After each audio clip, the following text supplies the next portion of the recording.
1.6 billion Muslims and rising.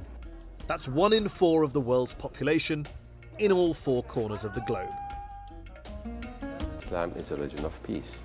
Islam is a religion of peace. A religion of peace. But Islam has an image problem. Critics see Muslim women as oppressed. Sharia law is considered barbaric. Sectarian conflict dominates the headline. And then there's terrorism. For Muslims, it's a gross misrepresentation. But not for Irshad Manji, whose controversial first book, The Trouble with Islam Today, described Muslims as an army of automatons. I'm Mehdi Hassan, and tonight in the Oxford Union, I'll be going head-to-head with the outspoken Canadian author and self-described Muslim refusenik.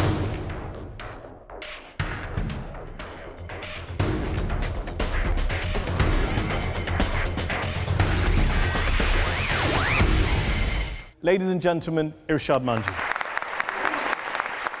She believes Muslims need to rely much more on their own Islamic tradition of ijtihad, or independent reasoning, and completely rethink their attitudes to the West. Welcome, Irshad, to Head to Head. Thank you very much for joining us. Let's kick off this discussion with perhaps the most important question, because a lot of people know you from your first book, which was called The Trouble with Islam Today. What is the trouble with Islam today, in your view? In a word, Muslims. We are the trouble with Islam today. We have allowed tribal culture to colonize the faith of Islam. But the good news in saying this is that we are also the source of reform, meaning that we can literally draw inspiration from our own scripture, from the Quran, in order to reform our hearts, our spirits, and our beings. And one passage that has been profoundly inspirational for me is the one that states, believers, conduct yourselves with justice and bear true witness before God, and here is the revolutionary part, even if it be against yourselves, your parents, or your relatives. This is a call for moral courage. This is a call to stand up when others want you to sit down. And it is part of what makes Islam as a faith revolutionary in the 21st century, not just in the 7th. It's fascinating to hear you say this, because a lot of your critics, and you have a fair few critics, especially within the Muslim community, their objection to you over the years, my understanding is that you say there's a problem with Islam, and a lot of Muslims say, and I would count myself amongst them, who say there's a problem with Muslims, certainly with many Muslims, definitely need some form of reform, change, revolution, whatever you want to call it. But Islam is the religion. Don't bring Islam into it. Where do you stand on this? It is a problem with Muslims. However, Mehdi, let's ask ourselves, what is Islam? Islam isn't some theory. Islam is a way of life, and it is we Muslims who define what that way of life is. And so if we are stopping one another from expressing our diversity, then the message we are sending to each other, not just to the rest of the world, to one another, is that this is Islam. I don't buy that. Tribal culture is not Islam, but we have made ourselves the problem with Islam today. We'll come to tribal culture, but I would question the premise which says Islam is defined by what Muslims do. Because if that's the basis, then what is the point of a holy book? What is the point of a holy prophet? What is the point of scripture, revelation? To guide. But they're not the defining features of a religion. It's the tenets of the faith, it's the behavior of Muslims that defines in every generation what Islam is.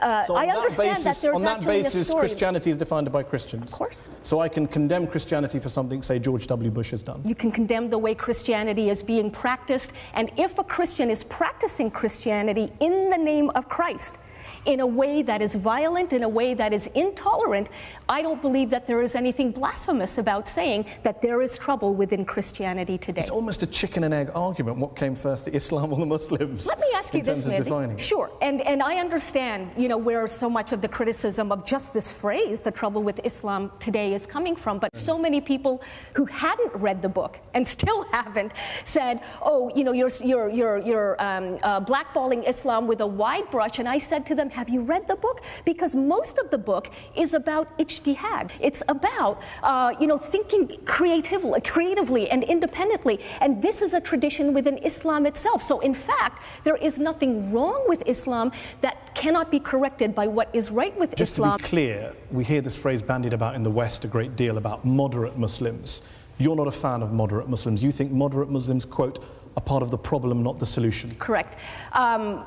Basically, I make the case for being a reformist Muslim, not just a moderate one. And here's why. Moderate Muslims do denounce violence that is committed in the name of Islam, very much so, but they deny that religion plays any role in that violence. The very first thing you will hear from the mouth of a moderate, typically after an act of violence committed in the name of Islam, is, please don't misunderstand, Islam has nothing to do with this. But that's not true, because those who are committing the violence cite Islam as their inspiration. What reformist Muslims do, let me finish. To define the religion. What reformist Muslims do is that we acknowledge there is violence, but we also say that the way in which some people are using our religion is that they are inspired by religion to commit that violence. In other words, when moderate Muslims say that Islam has nothing to do with this, they are the ones, in my humble view, who are ceding the ground, who are handing over the ground of theological interpretation to those who already have malignant intentions. But we have to acknowledge that there are verses that terrorists are using and that they should not have the last word. You can't do that if you're going to say Islam has nothing to do with this violence. But why not, you say the last word, many Muslims would say, why not go back to the first word? Why a reinterpretation when there is already a massive body of scholarship, classical scholarship, which says you do not kill civilians, you do not launch preemptive surprise attacks on innocent targets. So why get into this reinterpretation debate with people who don't really deserve to be debated with, because they are criminals, they are mass murderers, who are using the Quran as cover for their crime? When I talk about reinterpretation, I am indeed talking about taking away these malignant interpretations from terrorists. And so what many Muslims, and not just non-Muslims, will know about Islam is what makes the headlines today. That is why I use the word reinterpret, because already power is being given through our passivity, through our silence, relative silence. Already power is being given to terrorists to define Islam. You say silence and passivity. I mean, I heard that in 2001. I remember after the September 11th attacks, people said, where are the Muslims? Even though lots of Muslim scholars around the world came out and condemned the 9/11 attacks quite quickly. No, not quickly. They had to be pressured into doing so. I think you'll find, for example, Sheikh Fadlullah, who is condemned as a Hezbollah cleric, and we can have a debate, who died recently, he condemned the 9/11 attacks within 24 hours. Most clerics For 10 years, I've been hearing Muslims condemn 9/11, condemn 7/7, and do so on the basis of the Quran. And yet you come here and you say that they're silent and they're passive, and I worry that you're playing into all sorts of stereotypes about Muslims that already exist. You know, I tell you what plays into stereotypes. What plays into stereotypes is the relative silence and defensiveness of Muslims who say, Irshad, you're empowering Islamophobes. When Muslims become defensive about this, what the message that they're sending to actual Islamophobes is, we have something to hide. Because now we're just getting angry and emotional over an argument like hers, rather than calmly debating it. If I say to you calmly that the Quran condemns violence against civilians, the Quran does not justify Al-Qaeda attacks on the Twin Towers, is that defensive? Is that passive? Is that silent? No, of course not. But the point is that there it is were Muslim progress. scholars in Britain coming out in 2001 saying this is against the Quran. The Quran condemns these things. But these are the same kinds of people who have said things like Islam and the Quran in particular is just unequivocal, that if you kill a human being, it is like killing all of mankind. Not true. Actually, the verse itself, chapter 5, verse 32 reads, if you kill a human being, it is like killing all of mankind, unless you are killing that human being as punishment for violence or murder or other villainy in the land, okay? So I'm saying that moderate Muslims cannot simply sanitize what does exist in the Quran. We need to get real, we need to get honest, and we need to offer bold and competing reinterpretations of what is actually in the Quran, rather than putting periods and other punctuation marks that don't exist. Okay, well, let me bring in Sheikh Ibrahim Moghrez, Assistant Secretary General of the Muslim Council of Britain. He's an imam at several mosques in Leicester. You heard the verse she cited. Is the Quran, are Muslims behaving defensively about such verses? Are they hiding behind punctuation in your view? Well, I feel Irshad's also being very selective and putting the punctuation marks where they're not necessary. The verse of the Quran certainly talks about the sanctity of human life and the need for the preservation of human life and how wrong it is to take human lives. And when you extend your argument to say that it talks about except in response to violence or murder, but it is not for lay Muslims, people on the street, to take the law into their own hands. And when you say that we have not engaged with you for 10 years, I'd rather that you would have approached the scholars instead of sitting down to write a book and say, guys, this is what we want to talk about. Sir, with all due respect, you guys, as you put it, have not actually engaged with people like me. In fact, I've received a number of invitations from ordinary Muslims who are part of congregations all over the world who are excited about these arguments. But in every single case, no exaggeration, in every single case, they have written back to me to say, actually, I'm sorry, Irshad, the board has decided that they're not ready and the congregation is not ready to hear these arguments. You seem to be suggesting that this is the best thing since sliced bread, right? We are always willing to engage. And when you talk about the lack of condemnation of terrorism, the Muslim Council of Britain, without any prompting from anywhere, were one of the first to condemn it. Just because you have not heard of that doesn't mean it's not happening. Before I bring in Irshad to respond, Dr. Khaled Diab is a Syrian writer, broadcaster, filmmaker. You're shaking your head as Sheikh Ibrahim is speaking. First, I want to say that I do agree with Irshad that the problem is not with Islam as a religion as much the problem with us, the Muslims. If we go back to what happened September 11 or July 7 in London, those people who did that, they believe they were performing an act of jihad, not an act of terrorism. And if you look to most of the videos which has been sent by those terrorists, they were doing that in the name of Allah and in the name of Islam. Miriam Francois Sarai is also here. She is a journalist, a broadcaster, an academic. What do you make of what Dr. Khaled Diab has been saying? Actually, I think part of the problem is that they are going back to those verses. I've just been teaching a course on religious extremism, and the extremists are, generally speaking, politicized individuals who are operating in a framework where the dominant lexicon is Islam. That is the idiom of the society in which they operate. And therefore, in order to make themselves audible to the population, of course they express themselves by reference to Islam. This is a specialist area. When I have a medical issue, or a legal issue, or a financial issue, I will go to the experts. We're talking about spirituality, we're talking about religion and faith, we're talking about the hereafter. And I wouldn't want to allow lay people to start reinterpreting. You're dissing the experts, you're doing DIY Islam. No, spirituality don't cannot, misunderstand me. I do very much understand, and I've heard it over and over and over again. And I remember in Indonesia when this point was made to me, and a scholar, certified scholar, sitting right next to me, said to the person making your point, sir, he said, if you're going to go as far as to compare spirituality to medicine or accounting, well, in medicine, there is a principle called first do no harm. You can actually sue a doctor for doing harm. Maybe we should be able to sue mullahs too for doing harm. Why are you against expertise specialism? The Quran, you know, it's interesting because the reason I can embrace the Quran is that, 3 times as many verses in the Quran call on Muslims to think and rethink and analyze, as you've pointed out, rather than submit blindly. So by that criterion, actually all of God's creatures, Muslims especially, are called upon to keep thinking. It's not about expertise. It's about remembering, sir, that you are not God and I am not God. And therefore, none of us can claim to have the, quote, right interpretation. Would you get rid of all scholars, imams, mullahs, as you call them, anyone, get rid of all of it? I would help equip a new generation of Muslims with the self-confidence to recognize that they are allowed to think for themselves. No, we understand thinking for ourselves. I've been thinking for myself for 33 years. I didn't need anyone's permission. I'm asking about specifically coming up with laws, understanding verses of the Quran, understanding traditions of Islam, understanding what, ethics, Islamic ethics are. how can every single person just make that up as they go along? Surely in every religion, in every society, in every field of life, you defer to experts, people with specialist knowledge, well, again, which you and I don't have. Well, wait a minute. You know, as we found out with the 2008 global economic meltdown, which was not predicted by the experts, experts often aren't experts, okay? So let's stop playing the power game, Mehdi. Let's stop playing on the terms of people who call themselves experts and who like to use their power as a cudgel, as a sledgehammer over everybody else. Who are the people you know, in your view? Who are the people you ask? Who I ask? Yeah.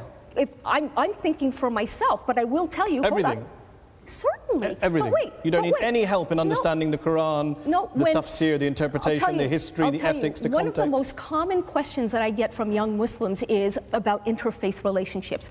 I'm a Muslim, I've fallen in love with a non-Muslim, is there any hope for us? And they usually say something along the lines of that my parents and their imam insist that Islam stops interfaith marriage. Is that true?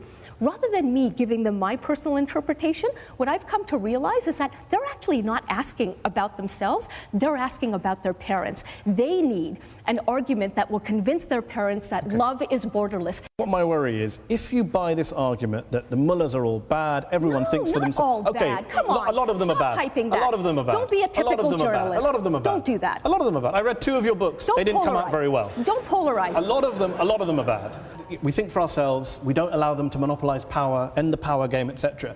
My worry is, if I'm in Al-Qaeda, that's very appealing. I don't need to worry about classical law, scholarship. I just make up my own religion. I give a fatwa saying kill the Jews. And they do. And they do. That's exactly what they are doing. And aren't you validating them? Because you're saying from a liberal perspective, we make it up as we go along. No. And they, from an extremist perspective, say, let's make it up as we go along. You're almost empowering the very people you claim to be fighting with. You know, that's a very... I think that's an excellent point. I've heard it before, and I've said it before. That's an excellent point. Good in theory. Wonderful in theory. But again, I live in the world of reality. And the reality is that people like this already exist. And this is why progressive thinkers, and I wish there were more people in positions of religious authority who would take that power and actually democratize the ijtihad, so that young people know that they are worthy of thinking about these issues for themselves, yes, in a non-violent way, but actually developing that personal relationship with Allah rather than believing that they are here to worship Allah's self-appointed ambassadors. And just to be very clear before we move on, just for the viewers, you talk about ijtihad. How do you define ijtihad? Ijtihad is Islam's own tradition of independent thinking, of critical reasoning, of debate, dissent, and reinterpretation. And yes, I have heard 1,000 times that only certain people are allowed to exercise ijtihad. But even that is up for debate. Well, let me just come back to the point you made a moment ago. You said, let's not play the journalism game, let's not generalize. The polarization game. It's a very good point. I'm glad you raised that, because I reread both your books and I found myself nodding through a lot of the pages saying, I agree with this. She's right about the way women are treated in a lot of Muslim countries, a lot of Muslim communities. She's right about violence, predilection for violence. She's right about a lot of areas, ignorance, critical thinking, a lot of things. But here's where you and I differ. I read your books and I see only polarization. I see you painting in primary colors. It's all black and white. It's West is great, Muslim world is all backward. They don't think for themselves. They're all automatons, to use your phrase when the program opened. Well, then I have to say, then you're reading those books from your particular lens. What do I do with this sentence? One sentence. Under the Arab Code of Honor, Muslims are taught to abdicate our individuality and accept our fate as the property of our families.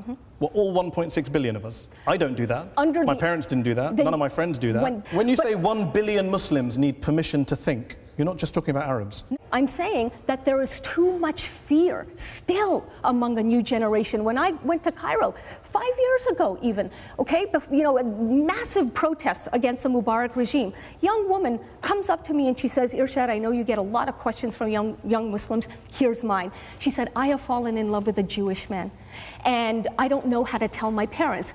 She said, here I am putting my life on the line to achieve political change in my country of Egypt, but the more frightening thing for me is to speak with my own family about love. Frightening thing. Why not say, some women in Egypt need the permission to think freely. Why say 1 billion Muslims? Why feed into the Islamophobes you mentioned earlier by implying that 1 billion Muslims do not think for themselves? Again, when you read my point in its context, you understand that I am giving shades of gray and nuance, but of course, like any person who's making a particular argument, you make particular statements in order to drive the point home. But if you're trying to win over Muslims and reform the community, when you say things like, we have to own up to, quote, Muslim complicity in the Holocaust. Yes. Yes, as Muslim there was, complicity. As there was Am Christian. I complicit in the Holocaust? I think that anybody who denies that Muslims played a very important role in the Holocaust A Palestinian is mufti, passive. I think, is your example. More than just a But Palestinian what about all the Muslims mufti. who died People fighting who Hitler? but What do you do to their memories? What I do is I write about it in Allah, Liberty and Love. That's what I do. Agreed. So okay? you disown the and statement from that. your first book that said Muslim complicity? No, just as I do not disown the notion of Christian complicity in the Holocaust. I'm simply saying that we that Muslims, you essentialize. You break everything down to Muslim. Muslims have a lot of catching up to do in the dissent department. One thing I noticed when I was reading the book, you say, well, there are plenty of women, you would agree, in the world, in the Muslim world, who wear the headscarf, who wear hijab, and they are fighting the battles you would want them to fight against domestic violence, against rape, against female circumcision, and the rest. How do you think they feel when you refer to having worn a hijab as wearing a condom over my head, or calling it a faux symbol of modesty, a symbol of Arab tribal culture? They're not really going to get on board your reform project, are they, when you refer to them as that way? Well, no, actually, that's not true. Because again, you are assuming that the only people who care about this subject are people who would be offended by notions like this. Quite the opposite.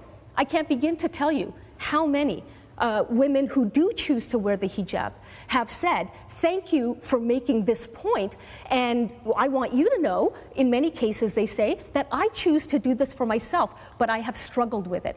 Just as you are calling on me to now defend the rights of women on whom hijab is opposed, you're calling on me as someone who has the luxury to choose it, you're calling on me to fight for the rights of other women who don't want to choose it. And that's exactly the point. You are perfectly free to choose, but the point is choose.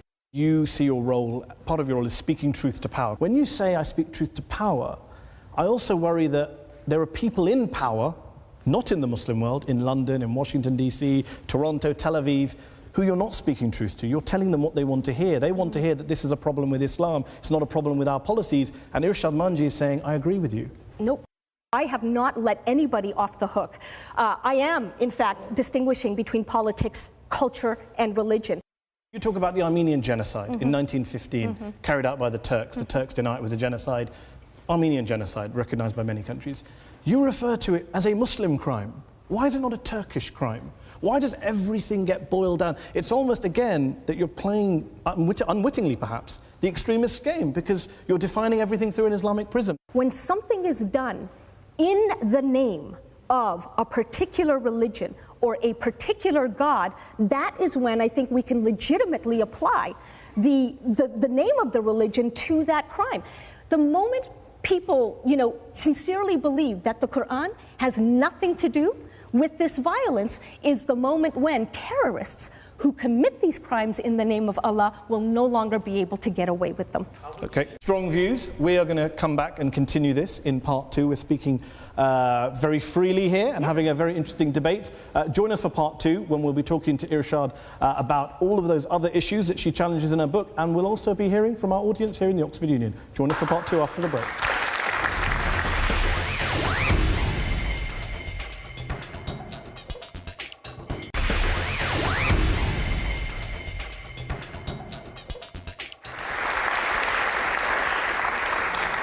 Welcome back to part two of Head to Head. We are talking with Irshad Manji, author of Trouble with Islam Today and Allah, Liberty and Love. Irshad, we've been talking about whether Islam needs reform, what role the Quran plays in violence, the hijab. I want to talk about where this all comes from, in a sense, if we take a step back, dare I say, because both of your books are quite autobiographical in a way, and you talk about your childhood a great deal. How much of your crusade, if I can call it a loaded word, a reform project. That's not fair. A reform project. How much of a reform project is to do with your childhood and your upbringing and your background, because you write very movingly in your first book about how your father beat you, chased you around with a knife at one stage. You talk about your madrasa teacher in school being very stern, austere, anti-Semitic, not wanting you to ask questions. I'm wondering whether that's where this impetus came from, to question, to demand reform, etc. And I'm also wondering whether you've extrapolated from your childhood experiences and made perhaps universal or global conclusions on the basis of what happened to you. First of all, I don't think that that's what I'm doing, but I'm fallible and acknowledge that perhaps subconsciously that's where it's all coming from. I will say, however, that we've just finished talking about a number of human rights abuses that are committed in the name of religion. Now, with or without my childhood, those things would still be committed. So, of course, I'm not using my childhood as the impetus for some, universalizing.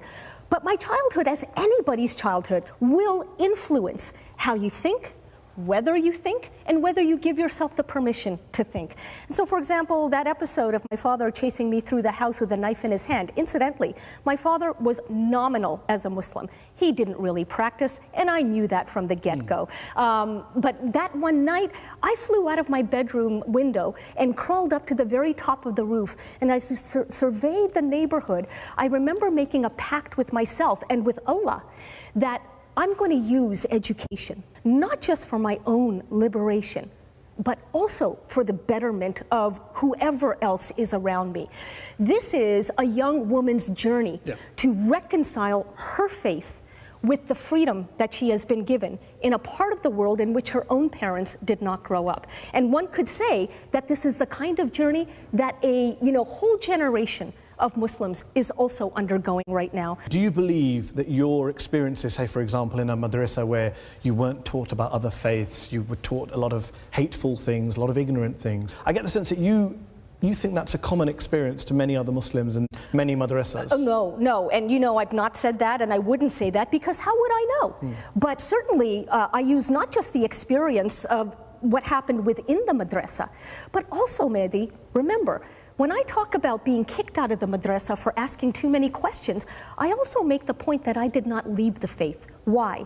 Because even at that age of 14, I realized that maybe this is just an individual, this teacher of mine, who is telling me the wrong things about Islam, and so I need to figure this out for myself. Those Muslims who didn't go through that journey, who didn't have those experiences, do you understand why they perhaps, when they read your book and the chapter says, "Thank God for the West, we owe the West our ability to critically think and question," they don't agree with you? They think, well, I didn't have that experience. I don't write that we owe the West our ability to think critically. Not at all. In fact, a huge part of my argument is that, again, Islam has its own tradition of critical thinking, and that there is nothing except for petty politics that should stop us from rediscovering that tradition in the 21st century.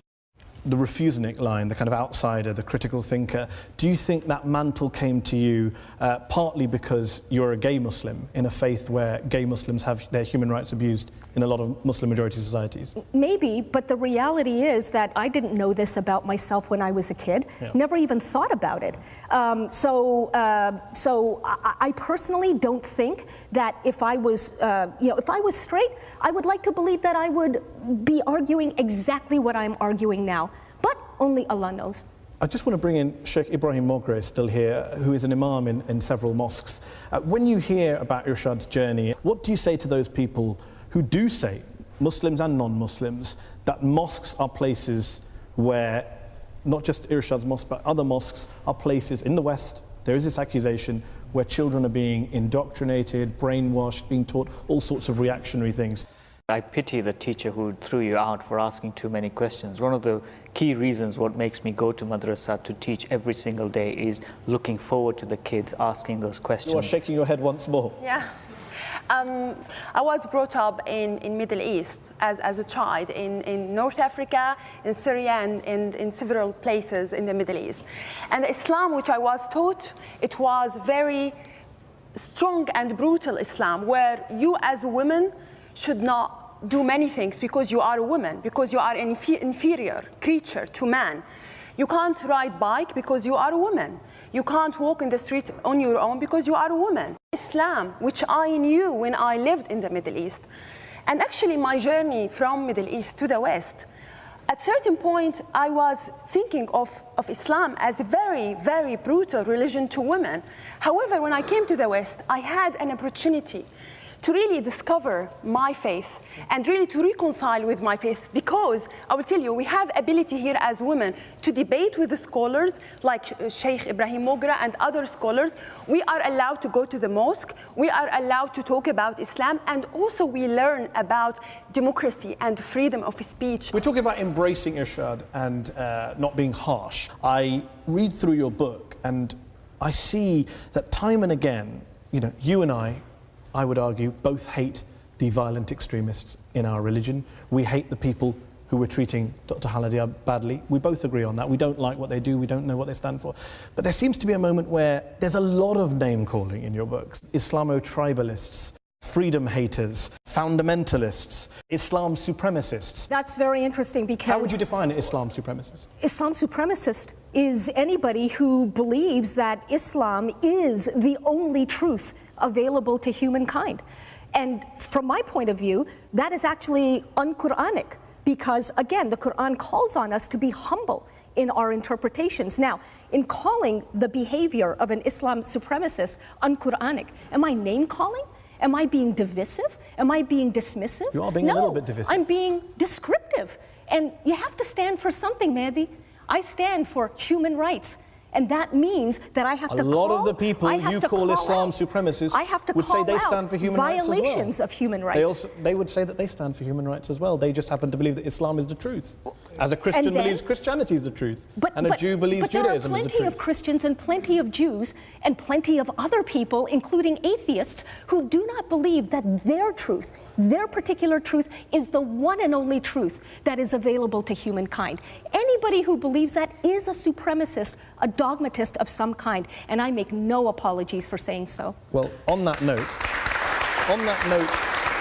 about the names, I agree. You should be able to criticize people you disagree with, and there's a lot of Muslims to be criticized. We agreed at the beginning. They can criticize me, as they have, in very vehement terms. But here's the difference. Here's what a lot of Muslims would say. They would say Muslim communities, particularly in the West, where you're talking to, feel besieged, they feel under fire, they feel discriminated against. I believe you came here from France to the UK. In France, many Muslims would argue there's rampant Islamophobia, and there's very little context of that in your book. The point is that, you know, if we Muslims are going to claim to the rest of the world, as we should, that we are a diverse lot, then that diversity needs to be heard and felt from within. Agreed. So if we're suppressing each other's freedom of expression, then we are the first people to be stereotyping ourselves. Diversity begins But put yourself at home. in the position of a Muslim male or female who is living in an area in Europe where the far right are on the rise, there's racist attacks in your street or in your community, there are politicians saying they want to ban your meat or your clothing, and here comes Irshad Manji to tell you that the problem is all of you lot, not the West, which gave us the Enlightenment and freedom and democracy, and doesn't engage with the far right and the discrimination. Again, if we're going to become ultra-defensive about the need for critical thinking in our faith, then the message that we convey to the very people whom you say are Islamophobes is that we have something to hide. And that's why we get angry, and that's why we, hurl fatwas at one another, and that's why we get emotional about arguments like mine and Dr. Diab's. Last year I wrote an article in a British newspaper about how Muslims should take the Holocaust much more seriously. In my experience, there's far too much Holocaust denial in the Muslim communities I move in here in the UK, and Muslim groups have not joined in Holocaust Memorial Day celebrations in the past. And when I wrote that article, it got a lot of support from people I really didn't want to get support from. A lot of people go, haha, look, here's this guy, Muslim guy, and he's saying what we've been saying about all these backward Muslims. I felt very uncomfortable. Does it bother you that some of the West's best-known Islamophobes are such ardent cheerleaders of yours? It's interesting, the very fact that I proudly and happily and joyously hang on to my faith irks a lot of people who would otherwise want to support. I've lost many fans by writing a book called Allah, Liberty and Love, because many people thought after the first book that merely by critiquing religion, merely by doing that, I was going in the direction of atheism. The exact opposite has happened. I've deepened my faith with God and have therefore incurred the wrath of many people who would rather that I ditch Islam. And I haven't, And I won't. And you have been criticised for sharing platforms and going to events with, members of the so-called counter-jihad movement, the kind of American far-right, Sharia law obsessives. But I've also shared platforms with people on the far left and people in between. The point is, honest conversation is important and needed everywhere. And rather, I would have a faithful Muslim speaking truth to that power, to right-wing power, when I'm facing them, than to just leave that space empty and cede that territory to these folks altogether. Won't do that.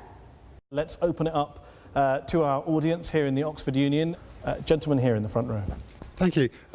I admire your spirit and love the passion with which you speak, and I know you're a passionate advocate of freedom of expression, and as I understand freedom of expression, that involves tolerating bigots, tolerating deeply offensive opponents of your own views.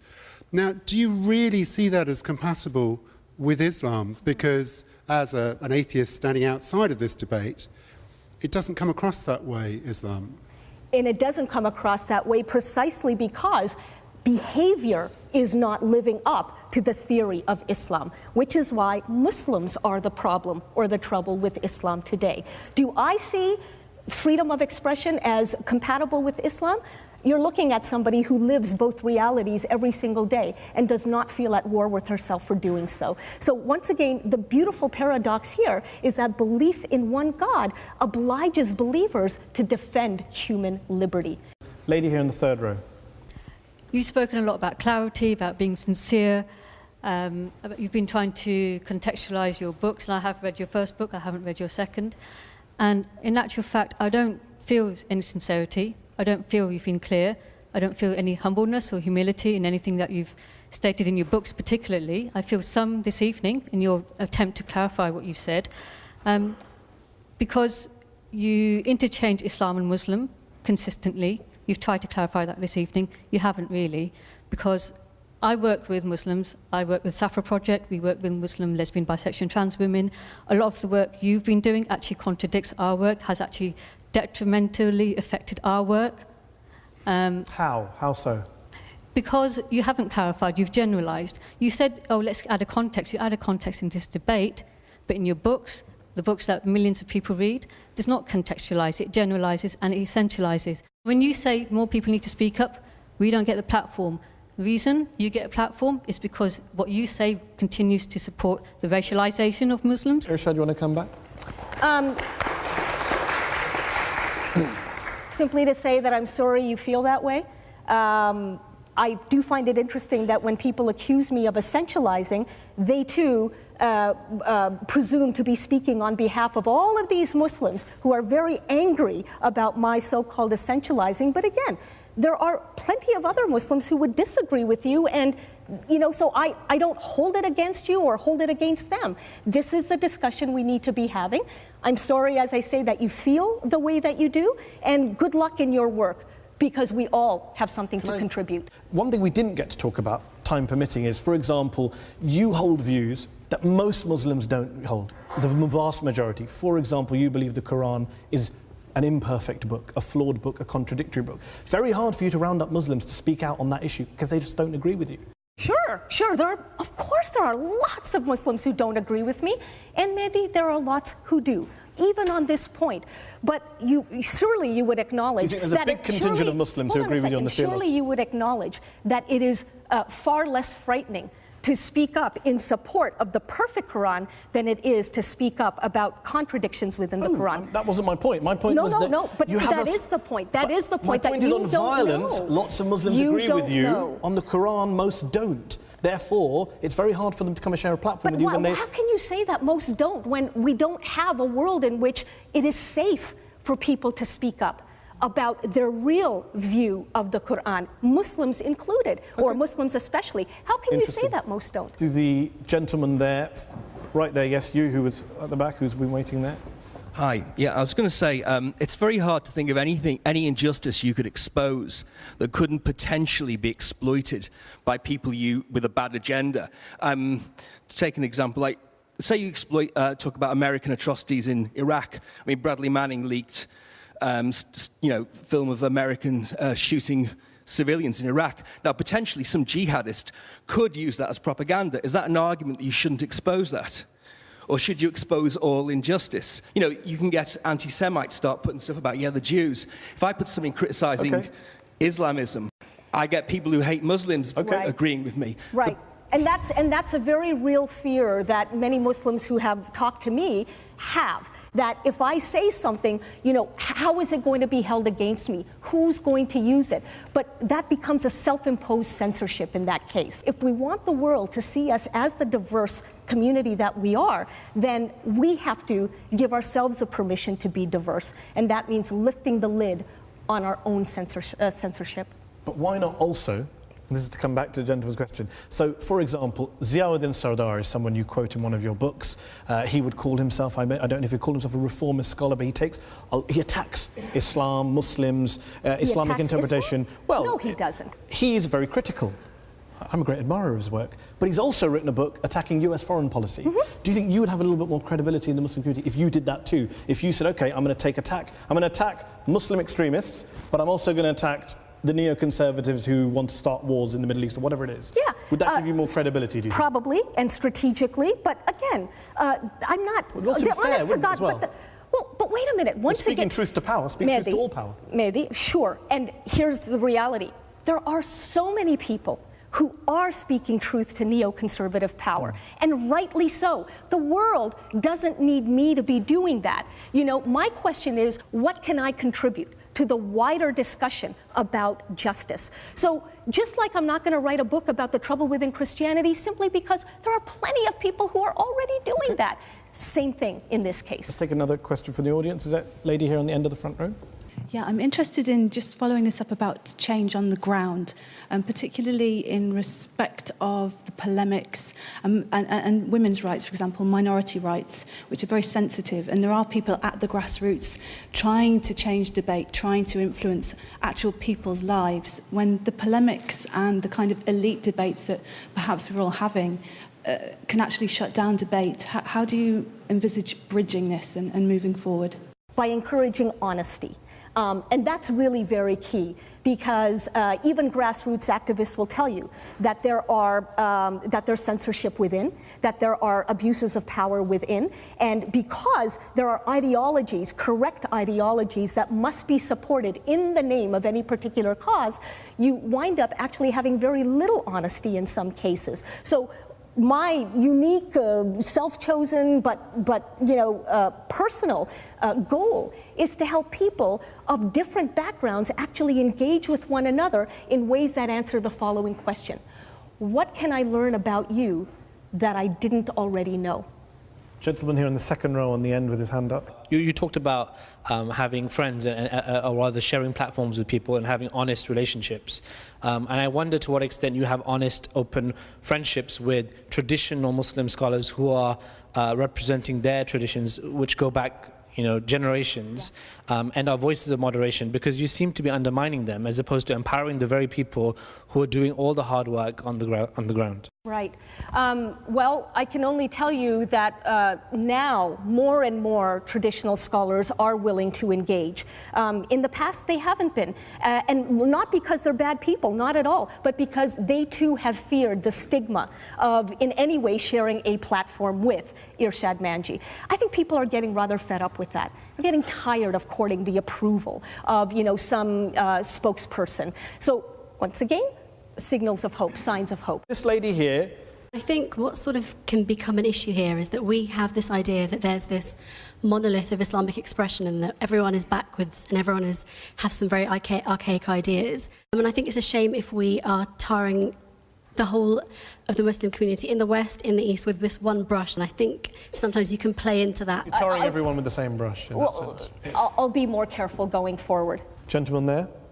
I agree with you, there's a fragmentation of religious authority in the world today. But if Islam is what Muslims do, and how Muslims live, and the context in which they live, why keep going back to the religion and to the Quran? I mean, do you think that if we edited out all the verses in the Quran which are violent or patriarchal, that there wouldn't be militancy in the Middle East or that domestic violence would end. I mean, don't you think Islam isn't the problem and it isn't the solution? That's what Islamists say.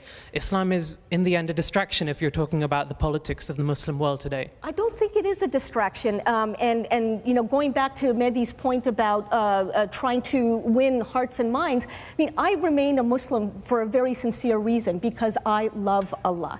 End of story. The reality, though, is that when you come from within the fold, you know, you can say to fellow Muslims that, look, the Quran itself, we can draw inspiration from it. People need to hear that there are these verses in the Quran, and it is shocking, and I would say very, very sad, that more madrasas are not teaching these aspirational verses to their children in order to have them really understand that as children of God, not slaves of God, as children of God, they have the capacity to make a difference within their faith. Irshad, you say you stayed a Muslim. You say I remain a Muslim sincerely. Yeah. How would you define that? How would you define it? Just believing in God? But would that not just make, how is that different to a theist who believes in God without believing in the Quran, the Prophet? Maybe it's not. And therein again is, you know, one of the things that we have to think about. Why do we need to be so different or so special from other people who believe in one God? So believing in the prophethood of Muhammad, which is one of the conventional beliefs, you don't think is a criteria for being a Muslim? You don't have to believe in the prophethood of... I believe in the prophethood of Muhammad. If you believe that's a I criteria. do believe in the prophet. But is that, should that be a criteria for being a Muslim as it conventionally is?